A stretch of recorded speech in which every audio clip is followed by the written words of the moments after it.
qui sont responsables donc des cancers, de certains cancers du sein ou de certains cancers des ovaires. Vous vous souvenez, Angelina Jolie avait choisi d'avoir recours à la chirurgie esthétique le 14 mai 2013. Elle révélait publiquement avoir subi une double mastectomie. Regardez le sujet. Mastectomie, on dit même. En 2005, elle était élue femme la plus sexy du monde. La star hollywoodienne qui a incarné Lara Croft forme avec Brad Pitt l'un des couples les plus célèbres du cinéma. Mais à 37 ans, ce n'est pas pour son nouveau rôle qu'Angelina Jolie fait la une des journaux. Elle signe une tribune pour expliquer pourquoi elle a décidé de se faire enlever les deux seins. Elle raconte que sa mère est morte à l'âge de 56 ans d'un cancer du sein et qu'elle a hérité de la même anomalie génétique. Son médecin estime son risque de cancer à 87%. L'actrice, mère de 6 enfants, a donc choisi l'ablation. Je peux dire à mes enfants de ne pas avoir peur de me perdre à cause d'un cancer du sein. Plus personnellement, je ne me sens pas moins femme. Brad Pitt parle d'une décision héroïque. L'actrice était déjà connue pour son engagement auprès des réfugiés. Son nouveau combat, que cette chirurgie préventive soit mieux connue. Alors, Laetitia est avec nous ce matin. Laetitia, évidemment, ce fait rendu public a fait écho en vous. Qu'est-ce que vous êtes dit à ce moment-là? Il va falloir que je sorte du silence. Pourquoi? Il va falloir que je parle. Parce que je me suis sentie aussi tout de suite investie très fortement de cette mission, de dire il faut briser le tabou, il faut que les femmes puissent être au courant qu'il y a une possibilité de le faire et que ça ne brise pas une vie, bien au contraire, ça la sauve. Alors que vous sortiez du silence, parce que vous, c'est une décision que vous aviez prise bien avant. Vous avez été l'une des premières à faire ce choix. Racontez-nous, vous n'aviez que 26 ans à l'époque. Oui, tout à fait. Donc c'était il y a 6 ans et pour moi, ça a toujours été une évidence. C'est-à-dire qu'à partir du moment où j'ai décidé de me lancer dans le dépistage, c'est ma mère qui a appuyé ça fortement. Finalement, elle s'est battue. Dire que votre mère était malade. Tout à fait. Votre mère avait un cancer du sein. Et en 2003, oui. À l'âge de 23 ans, vous vous êtes lancé donc, dans le dépistage de ce fameux gène BRCA1 et BRCA2. Oui. Oui, exactement. Donc ça consiste en quoi d'ailleurs? C'est une prise de sang? C'est une prise de sang très simple en fait, et donc qui est testée une première fois, puis en fait il y a un nouveau contrôle, donc on refait une deuxième prise de sang qui permet en fait de comparer aussi aux résultats de la personne qui a été malade, donc à savoir ma maman, pour déceler justement ce gène et cette mutation héréditaire.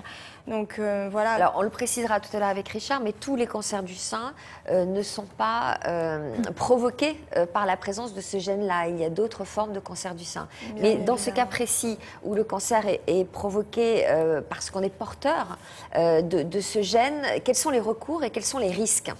Alors les risques, moi on me les a exposés, on m'a dit plus de 80% de chances de développer un cancer du sein de manière précoce et tôt, donc c'est soit 9 chances sur 10, parce qu'il faut savoir que ces cancers, à partir du moment où ils sont héréditaires, ils sont beaucoup plus invasifs et beaucoup plus agressifs.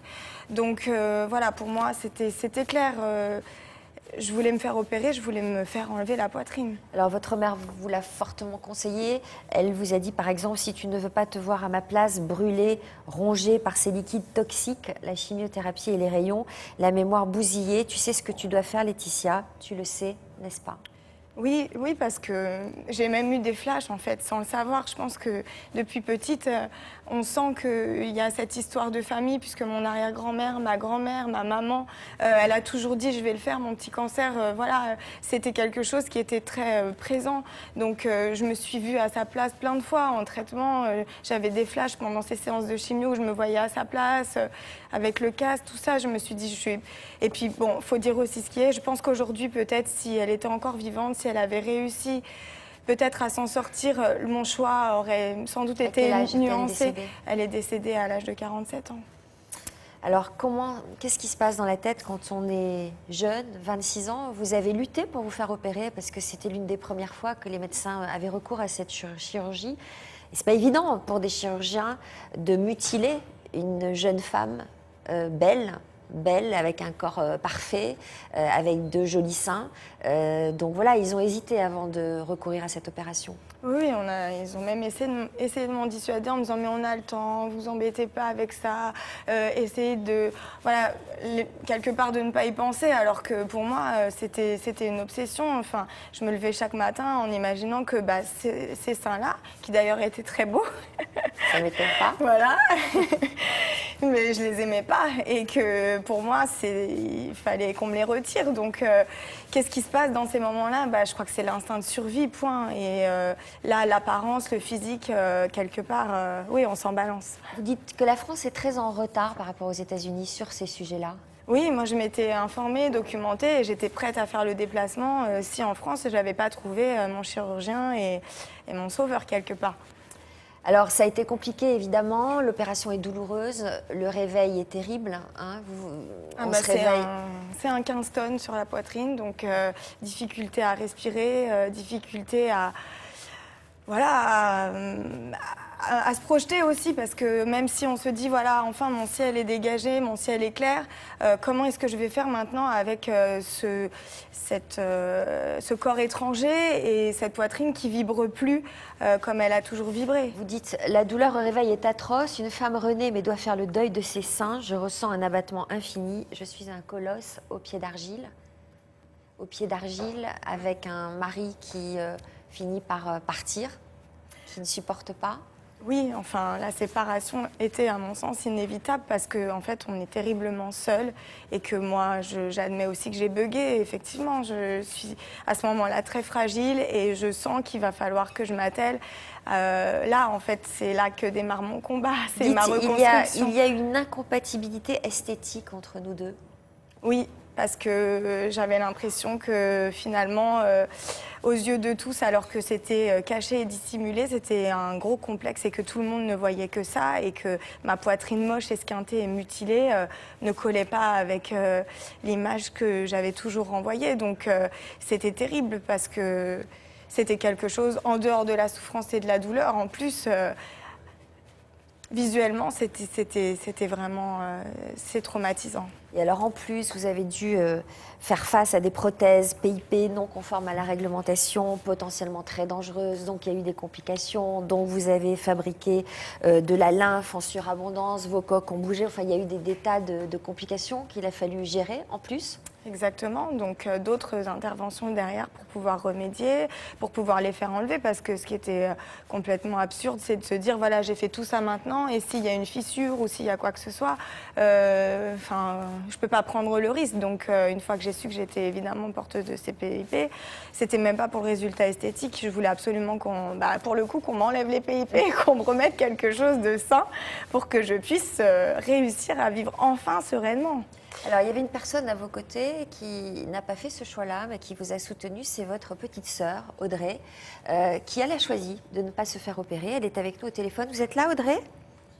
Oui, allô ? Bonjour. Vous aussi, oui, vous êtes porteuse de ces gènes BRCA1, BRCA2. Pourquoi alors que vous avez soutenu votre sœur, que vous étiez là à son réveil, que vous êtes toujours auprès d'elle, pourquoi avez-vous fait le choix inverse ? Alors, pour l'instant, le choix, il est pas encore totalement pris, puisque je suis encore sur un chemin où j'y réfléchis et j'y pense, effectivement, parce que... Vous avez quel âge, Audrey ? Vous avez quel âge ? J'ai 31 ans. 31 ans. Mais vous avez peur de complications cardiaques ? Cette opération n'est pas anodine et hélas, votre papa est décédé de problèmes cardiaques. Ça joue ? Alors moi, j'ai suivi avec ma sœur, en fait, toute l'opération. Donc, c'est un peu la différence par rapport à toutes les autres femmes qui sont connectées ce matin et qui écoutent aussi, parce que c'est vrai que quand on pose la question, on se dit, pour sauver sa vie, oui, on est prête à le faire. Mais moi, j'ai quand même suivi cette opération qui n'est pas anodine. J'étais à ses côtés pendant toute la période, l'avant, l'après. Donc, j'ai tout suivi et moi, je vais pas vers l'inconnu, en fait. Donc, je pense que c'est la différence qui fait qu'aujourd'hui, je réfléchis encore. Par contre, c'est sûr que j'admire son courage, que je suis très très fière d'elle, et qu'elle est en train de m'ouvrir le chemin, comme elle est en train de le faire pour toutes ces autres femmes. Et donc j'ai passé ma première mammographie alors que j'ai quand même 31 ans et que j'avais peur de le faire il y a il y a 2 semaines. Et c'est aussi grâce à elle.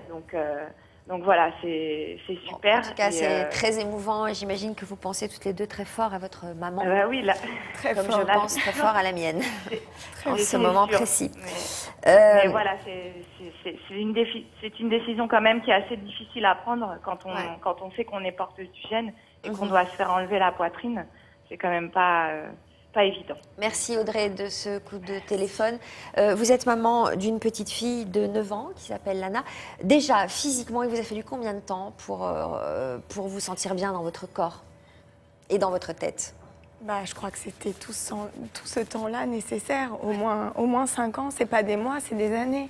Qu'est-ce que vous faites aujourd'hui comme boulot? Je suis expert en images et communication, puisque pour moi, la reconversion a été nécessaire et que derrière, dans l'après, il n'y avait pas ce travail forcément psychologique qui était prévu par les médecins. Et il a fallu que je me concentre sur mon apparence, pas que sur l'enveloppe, d'une manière assez profonde. Et voilà, j'accompagne aujourd'hui des femmes, des hommes qui ont ces problématiques-là et qui ont un gros complexe lourd dans des étapes de vie, quelles qu'elles soient. Et voilà, ça c'est très important pour moi et ça m'a beaucoup aidé dans l'après. Alors, votre livre s'appelle « Mon petit gène, ma seconde chance » et c'est publié chez Anne Carrère. C'est un témoignage très bouleversant, très émouvant et on est toutes très touchées par votre courage, par votre beauté, par votre lumière. Alexandre, quelles sont les réactions? C'est effectivement la question du jour. Est-ce que vous seriez prête? On vous a posé la question à subir une double ablation des seins pour éviter le cancer. On a fait un petit sondage. Alors, je vais vous dire environ, c'est sur 150 personnes. 85% disent oui, 10% disent non et 5% hésitent. Alors, dans les oui, il y a Salika que je vous présente qui dit « Oh que oui !» sans aucune hésitation.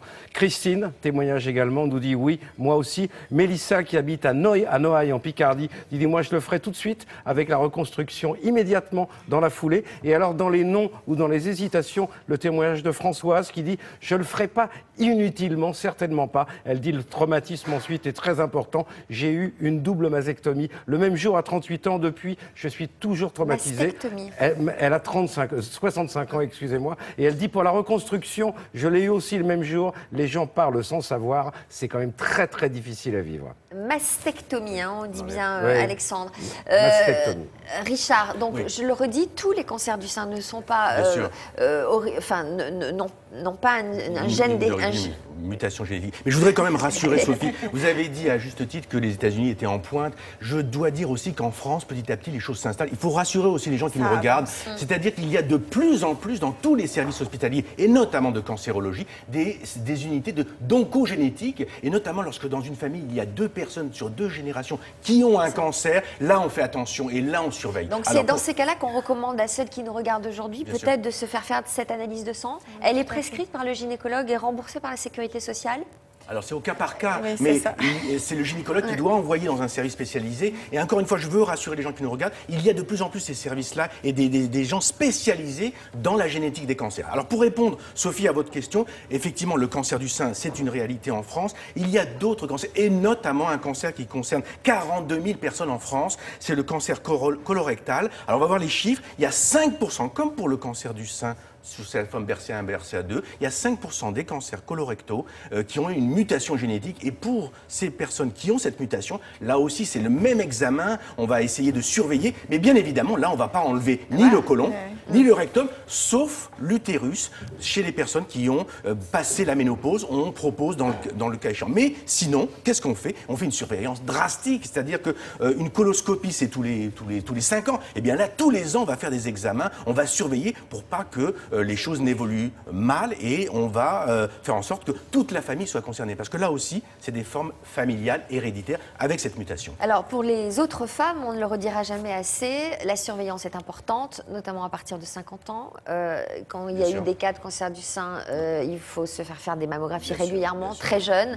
Et sinon, la mammographie est recommandée à partir de 50 ans, même obligatoire. Mais bien sûr, il faut surveiller ces seins. Et puis, je voudrais ajouter aussi, on a parlé beaucoup du sein, du cancer du sein d'origine mutation génétique. Il y a aussi les ovaires. C'est-à-dire que très souvent, on enlève les seins, Mais parfois, selon que c'est BRCA1, BRCA2, on fait la proposition, on recommande d'enlever les ovaires, notamment pour les personnes qui ont dépassé un certain âge. Lucie est avec nous au téléphone. Vous êtes là, Lucie? Oui, bonjour. Vous avez 63 ans, vous vivez à Paris et vous êtes porteuse d'un gène qui peut provoquer un cancer colorectal. Comment l'avez-vous su, Lucie? Eh bien, je l'ai appris de la façon la plus terrible et inattendue possible. Mon fils a développé un cancer colorectal à l'âge de 27 ans. Et il était le premier de notre famille.